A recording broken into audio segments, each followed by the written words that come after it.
जैन छात्रों और सभी साथी अध्यापकों, आज मैं यहाँ पे इसलिए खड़ा हूँ क्योंकि मैं देख रहा हूँ 2-3 दिनों से जो मूवमेंट चल रहा है इंटरनेट पे छात्रों को लेकर के, छात्रों द्वारा जो संघर्ष किया जा रहा है उनकी अपनी मांगों को लेकर के।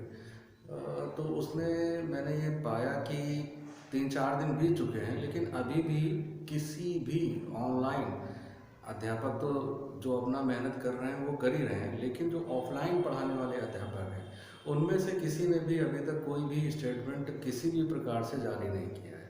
इसका मतलब क्या ये समझा जाए कि ये ऑफलाइन वाले छात्रों की इस लड़ाई में छात्रों का साथ नहीं देना चाहते हैं, या ऐसे अकेले इस लड़ाई को जीता जा सकता है? ऑनलाइन वाले अध्यापक जो ये मुहिम छेड़ रखे हैं, जिसको ये चला रहे हैं, ये सफल तभी होगी जब हम ऑफलाइन वाले उनका पूरा पूरा सपोर्ट करेंगे। और सपोर्ट करने के लिए छात्रों को हमें सिर्फ प्रेरित करना है, मोटिवेट करना है। अगर वो मोटिवेशन उनको नहीं मिला, ऑनलाइन वाले अपनी तरफ से पूरा प्रयास कर रहे हैं, भरसक प्रयास कर रहे हैं कि छात्र मोटिवेटेड रहें और इस मुहिम को अंत तक लेके जाया जा सके।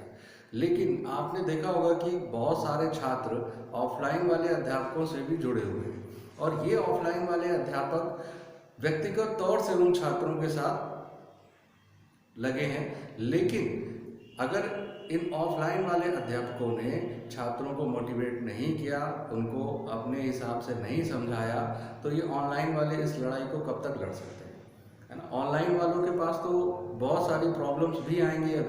अभी बहुत सारे अध्यापकों के यूट्यूब चैनल बंद कर दिए गए हैं, बहुत सारे अध्यापकों के बंद किए जा सकते हैं इन फ्यूचर, है ना? सबको अपना अपना डर है कि कैसे क्या होगा क्या नहीं होगा। तो और दूसरी चीज़ ये कि ऑनलाइन वाले जितने भी अध्यापक हैं वो 2 ग्रुप्स में अब बढ़ चुके हैं। ये साफ साफ समझ में आ रहा होगा आपको कि कुछ लोग हैं जो पहले से इस क्षेत्र में कार्यरत हैं, तो अब वो छात्रों की इस मुहिम में उनका साथ नहीं दे रहे हैं। लेकिन अगर हम ऑफलाइन वाले भी इन छात्रों का साथ नहीं देंगे, अगर हम ऑफलाइन वाले भी इन छात्रों के लिए नहीं बोलेंगे, नहीं खड़े होंगे, तो ऑनलाइन वाले इस प्रयास को कब तक जारी रख सकते हैं? उनकी भी अपनी एक समय सीमा है, अपनी समय बाध्यता है, और सरकारें उनके साथ पता नहीं किस प्रकार से क्या बिहेव करें, क्या बर्ताव करें, और कब तक वो इस चीज़ को आगे कंटिन्यू रख पाएँ। क्या हम ऑफलाइन वालों के सामने ये समस्याएं नहीं आती हैं? क्या हम ऑफलाइन वालों से छात्र ये सवाल नहीं पूछते हैं कि हमारी नौकरी कब लगेगी, पेपर हो चुका है, रिजल्ट कब आएगा, मेरिट कब आएगी? हमें भी उनको जवाब देने होते हैं। तो आज अगर वो छात्र दिग्भ्रमित हो रहा है, वो समझ नहीं पा रहा है इन चीज़ों को, तो हमारा दायित्व है कि हमें उनको समझाना चाहिए, हमें बताना चाहिए कि इस मुहिम में ज़्यादा से ज़्यादा भाग लें। और मैंने देखा कि मुश्किल से 20-30 लाख लोग ही इस मुहिम में अपनी तरफ से प्रयास किए। तो क्या 20-30 लाख ही बेरोजगार हैं? अगर 20-30 लाख लोग बेरोजगार हैं, तो आप बताइए रेलवे में 2.5 करोड़ फॉर्म कैसे पड़ गया, कहाँ से पड़ गया? इसका मतलब ये संख्या तो बहुत ज़्यादा है, लेकिन ये छात्र अभी भी सोच नहीं पा रहे हैं कि इस आंदोलन का हिस्सा बने या ना बने, इसमें अपना योगदान दें या ना दें। उन छात्रों को करना कुछ नहीं है, सिर्फ जिस हिसाब से बताया जा रहा है कि ट्विटर कर दें, मैसेज कर दें, डिसलाइक कर दें, इन चीज़ों को करना है। और इन चीज़ों को करने के लिए किसी एक्स्ट्रा साधन की ज़रूरत नहीं है, वो सब कुछ उनके पास है। लेकिन ऑफलाइन वाले टीचरों का भी ये कर्तव्य बनता है कि उनको इन चीज़ों के लिए बताया जाए, समझाया जाए। अब आप ये बताइए, जैसे आप हुए या हम हुए, हम लोगों ने फीस ली, पढ़ाई ऑफलाइन में तो हम लोग फीस भी लेते हैं, ऑनलाइन वाले तो फीस भी नहीं ले रहे थे। वो तो अपना किसी तरीके से जो एड वैड या जो भी उनका प्रोसेस होता है उसके तहत कमा रहे थे, छात्रों से तो कुछ वो ले भी नहीं रहे थे, और हम ऑफलाइन वाले उनसे फीस भी ले रहे थे। और आज हम ही ऑफलाइन वाले शिक्षक इन छात्रों के साथ खड़े नहीं दिख रहे हैं। ये गलत बात है। अगर हम लोगों ने उनसे फीस ली है, तो आज अगर वो छात्र इस मुहिम पे अपना योगदान दे रहे हैं, तो और इन छात्रों को, जो छात्र इस मुहिम से नहीं जुड़ पा रहे हैं, उनको भी ये बात समझाने की ज़रूरत है, उनको भी ये बताना होगा हमें, और हम ही लोग समझा सकते हैं।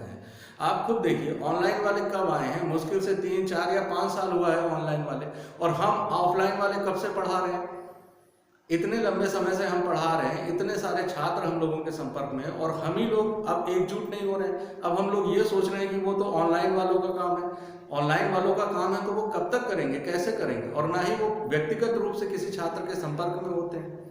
तो हम लोगों को भी अपनी जिम्मेदारी को समझना होगा, जितने भी ऑफलाइन अध्यापक हैं उनको भी इस चीज़ को समझना होगा कि जो भी छात्र हम लोगों के संपर्क में हैं, हम लोग उनसे इस मुहिम के लिए काम करने के लिए बातें करें, इन मुहिम को आगे बढ़ाने के लिए प्रेरित करें, ताकि ये लड़ाई देखिए आज शुरू हुई है, अब अगर इसको रोक दिया गया या ये लड़ाई कमजोर पड़ गई तो दोबारा ऐसा मौका कब आएगा, कब दोबारा ऐसे लोग इकट्ठा हो पाएंगे जो हम लोगों की बातों को इतने ऊपर तक पहुंचाएं।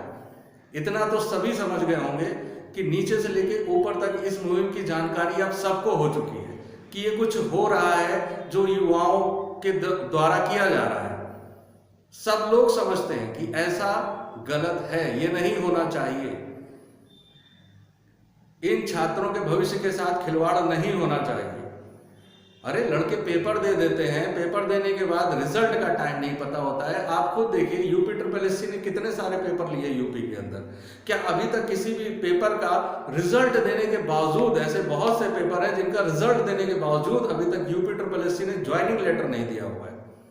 क्या चाहते हैं वो, कब ज्वाइनिंग लेटर देंगे, क्यों नहीं दे रहे हैं, क्यों प्रक्रिया को इतना जटिल बना के रखा हुआ है। आप खुद देखिए यूपीएसआई की भर्ती परीक्षा कब संपन्न हो गई थी, ट्रेनिंग भी हो चुकी है, ठीक है, मान लिया कि माना सुप्रीम कोर्ट में मामला चल रहा है, बट आप बताइए आप ऐसी नौबत आने ही क्यों देते हैं कि मामला सुप्रीम कोर्ट तक पहुंचे। आप क्यों उन सभी चीजों को पारदर्शी तरीके से नहीं करते हैं। आप खुद देखिए यूपी ने अभी लोअर पीसीएस की परीक्षा आयोजित कराई। उस लोअर पीसीएस की परीक्षा में प्री का उन्होंने रिजल्ट तो दे दिया, लेकिन कोई भी छात्र अपने नंबर नहीं पता कर सकता है कि किस छात्र के कितने नंबर थे। नॉर्मलाइजेशन की प्रक्रिया आपने अपनाई, तो हर छात्र को अपने नंबर जानने का हक तो होना चाहिए ना कि किस छात्र को कितने नंबर मिले हैं, अगर उसका रह गया है तो कितने नंबरों से रह गया है और क्यों रह गया है, ताकि वो आगे उन चीजों को सुधार सके। आप किसी भी एग्जाम के बाद आप उसके नंबर आप उसको शो नहीं कर रहे हो, तो ये चीजें समझ से परे होती जा रही है। वीडियो की परीक्षा आप खुद देखिए, वीडियो की परीक्षा संपन्न हो चुकी, रिजल्ट आ चुका, रिजल्ट आने के बाद उसमें इंटरव्यू भी नहीं था और अभी तक किसी भी लड़के को कोई ज्वाइनिंग लेटर ऑफर नहीं किया गया है, कहीं भी उस लड़के को ज्वाइन नहीं कराया गया है।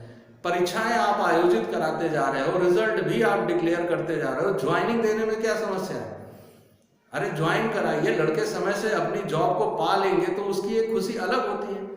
आप उसको इतना लेट करा के आप चीजों को करेंगे तो क्या फायदा मिलेगा। लड़के हतोत्साहित हो रहे हैं, उनको समझाने से काम नहीं चल पा रहा है, वो समझ नहीं पा रहे हैं कि पढ़ें या ना पढ़ें, या पढ़ें तो क्या पढ़ें, कैसे पढ़ें और किस लिए पढ़ें। 2016 के फॉर्म की वैकेंसी अभी तक पूरी की पूरी ज्वाइनिंग नहीं मिल रही है, नौकरी नहीं पा रहे हैं लड़के। मतलब एक एक परीक्षा में 4 साल 5 साल 6 साल 7 साल लेट हो रहा है। तो ये इस प्रकार की चीजें बंद होनी चाहिए। आप सभी ऑफलाइन वाले अध्यापकों से मेरा करबद्ध निवेदन है कि आप सभी लोग इस मुहिम के साथ जुड़िए, कम से कम एक वीडियो तो अपलोड करिए, ताकि आपसे जो छात्र संपर्क में हैं, आपके साथ जो छात्र जुड़े हुए हैं, उनको ये लगे कि हाँ हमारे सर ने हमारे लिए इस स्टेप को उठाया, तो हमें भी इस मुहिम के साथ जुड़ना चाहिए। कुछ नहीं करना है, सिर्फ अपने अपने हाथों से अपने अपने प्रयास करने हैं, सिर्फ प्रयास करने हैं और कुछ नहीं करना है। देखिए होगा वो जो सरकारें चाहेंगी, हम लोग कितना भी करें लेकिन कोशिश तो करनी पड़ेगी ना।